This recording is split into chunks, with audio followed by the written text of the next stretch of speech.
skills gap. More than 50% of U.S. college graduates are unemployed or underemployed a year after they graduate. We have a real problem today with the relevance of the experience for many of our students. It's not directly tied to the learner's professional and personal aspirations. There are millions of children in school, but they're not learning. One of the biggest opportunities in education over the next 5 to 10 years is the changes in delivery that we've seen, where every individual will be able to access individualized education for them without relying on traditional institutions. So really it's up to the individual to frame their own education now. The student too often is the last constituent that's taken into account. There's such a strong emphasis on teaching to the test that some of these softer skills, which are foundational for success on the test, are seen as somehow less important. If we look at the skills gap, the kinds of things that employers are looking for is the ability to collaborate. Many technologies are meant to teach using a cognitive approach. Increasingly, we're seeing technologies that also focus on socio-emotional skills.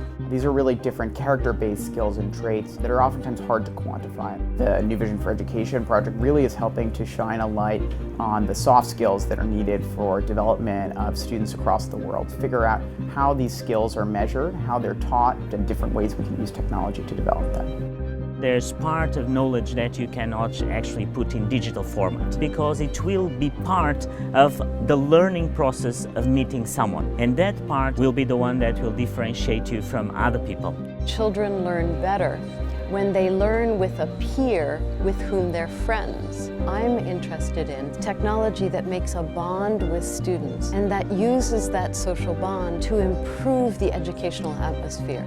There's narrative, there's multimedia, there are interactive capabilities, there's assessment.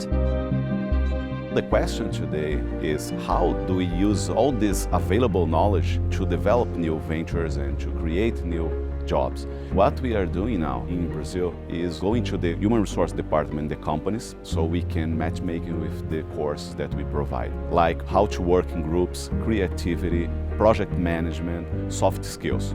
What we'd really like to see in the future is a change not just from the employer, but from almost every stakeholder in education, where it's not the degree or where the knowledge was obtained that matters, but it's the skill level and those particular skills that were obtained and the way that students showed those skills. It will require the collaboration and partnership by all the stakeholders. That only is possible with a very powerful leadership. Enabling more students to go through higher education is just a social benefit that's incredibly important. The new generation will be much smarter.